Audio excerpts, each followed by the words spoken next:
कोरंगी का साया। कराची के इलाके कोरंगी में एक पुराना मकान बरसों से खाली पड़ा था। लोग कहते थे कि जो भी वहां रहने जाता है कुछ ही दिन में या तो पागल हो जाता है या खुद ही घर छोड़कर भाग जाता है। ये वाकया कराची के इलाके कोरंगी का है। एक फैमिली ने वहां एक पुराना मकान किराए पर लिया। मकान सस्ता था लेकिन से काफी वसी। अहले मोहल्ला ने बस इतना कहा कि ये मकान काफी अरसे से खाली पड़ा है।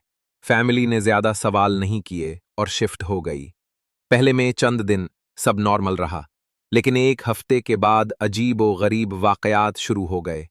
पहला वाकया, रात के वक्त किचन से बर्तन गिरने की आवाजें आती, लेकिन जाकर देखा तो सब कुछ अपनी जगह होता।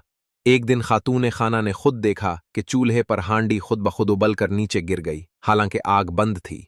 दूसरा वाकया, घर के सबसे छोटे बच्चे ने कहना शुरू किया कि अम्मी, वो आंटी फिर आ गई जो छत पर बैठ कर गाती है।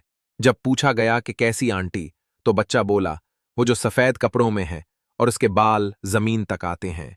तीसरा वाकया, रात के वक्त अक्सर ऐसा होता कि किसी को सीढ़ियों पर चलने की आवाज आती, जैसे कोई भारी कदमों से ऊपर नीचे आ जा रहा हो। एक रात घर के मर्द ने हिम्मत करके जाकर देखा तो कुछ नहीं था, लेकिन इसके कमरे में वापस आने पर दरवाजा खुद ब खुद बंद हो गया और अंदर से लॉक हो गया, जबकि वो अकेला था। असल हकीकत, पड़ोस की एक बूढ़ी औरत ने एक दिन चिपके से बताया, ये मकान पहले एक खातून का था जो तल्लाक के बाद यहां रहती थी। वो नफ्सियाती मरीज बन गई थी। कहते हैं एक दिन उसने खुद को छत पर फांसी दे दी। इसके बाद से जो भी यहां आया कुछ अरसे बाद छोड़कर चला गया या पागल हो गया। अंजाम, इस फैमिली ने भी सिर्फ 2 माह में घर छोड़ दिया।